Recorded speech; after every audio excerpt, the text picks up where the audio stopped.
Christmas was always my favorite time of year. The lights, the warmth, the joy. It was almost magical. But recently, I've come across something that changed the way I look at the holiday forever. Something that made me question everything I thought I knew about Christmas, about Santa Claus, and about the stories we tell. You see, we've all been taught to believe that Santa Claus is a symbol of joy and generosity. A jolly old man who brings gifts to children, spreading happiness on Christmas Eve.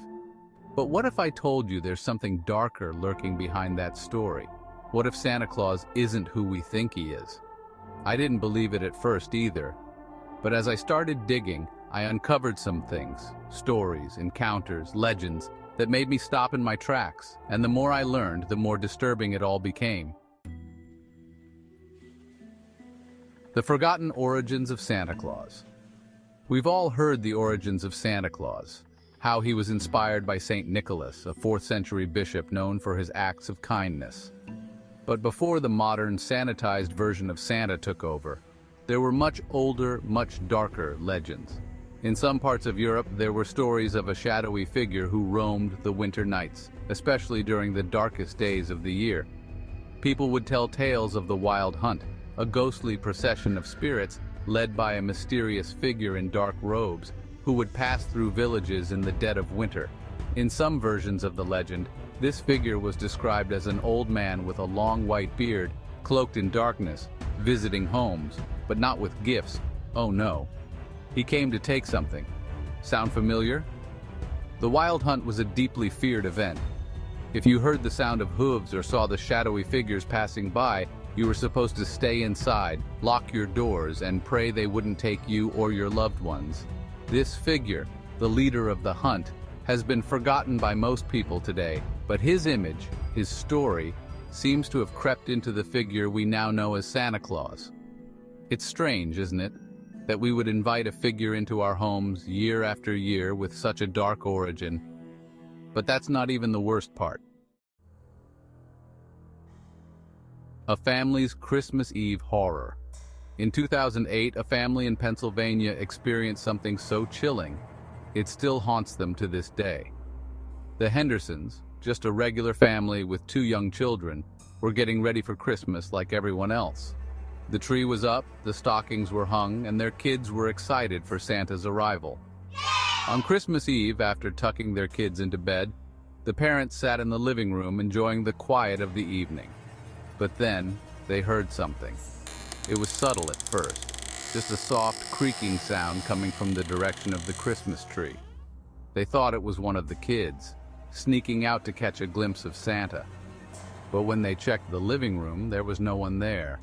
The tree stood still, the lights twinkling, and everything seemed normal. But later that night, something much stranger happened. Their 6-year-old daughter, Emma, woke up screaming, terrified. When they rushed to her room, she told them that a man with a white beard had been standing at the foot of her bed. At first, they thought she'd just had a nightmare. After all, it's Christmas Eve. Maybe she was just too excited and her imagination got the better of her. But Emma insisted. This man wasn't the friendly Santa she'd been expecting. He didn't bring presents, didn't laugh, didn't say, "Ho, ho, ho." Instead, he just stood there, staring at her with cold, empty eyes. And then he spoke. "Are you afraid of the dark?" he whispered. "Would you like to come with me?"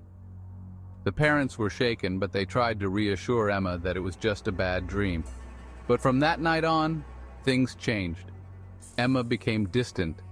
She barely slept, and when she did, she had terrible nightmares about the man who kept visiting her. Within weeks, her health started to decline.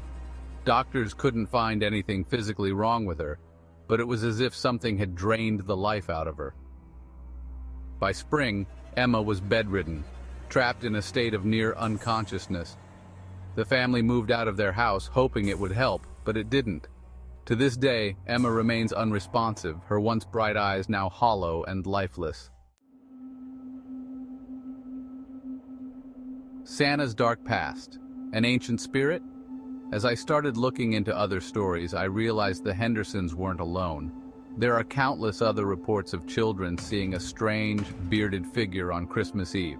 A figure that looks like Santa but behaves in ways that are anything but jolly.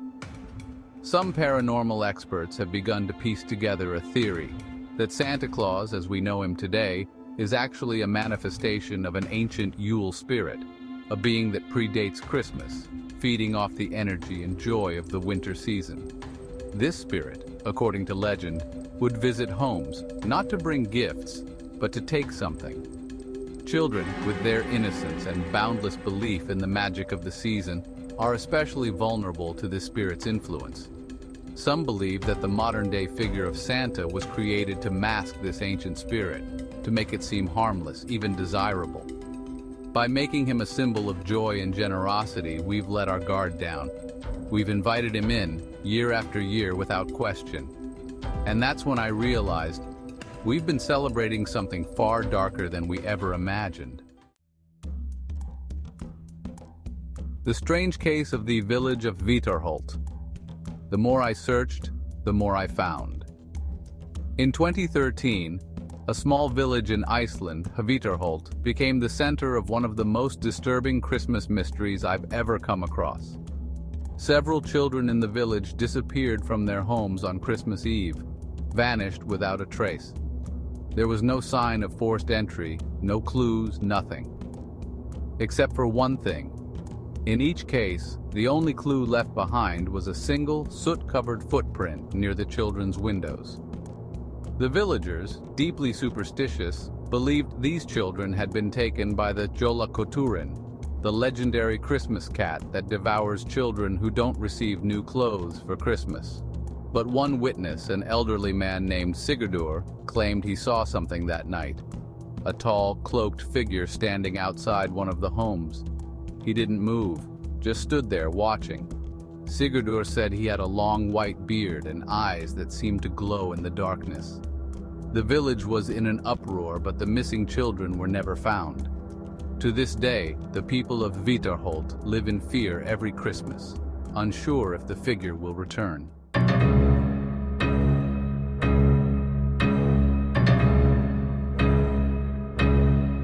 A bold claim. Santa Claus is a spirit that feeds on us. And that brings me to this, my boldest claim of all.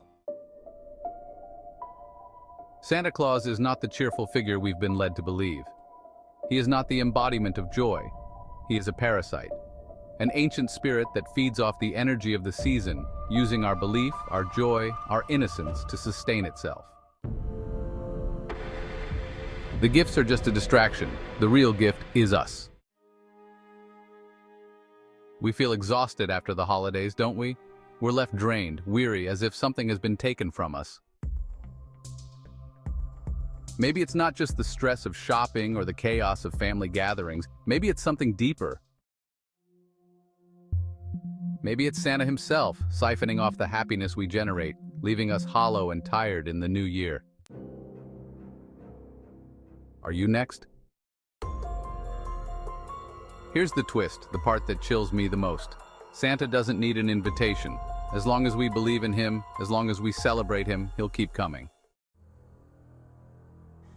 We leave cookies and milk, we hang stockings, we wait for him, unknowingly opening the door for something far darker to slip inside. What if you've already invited him into your home?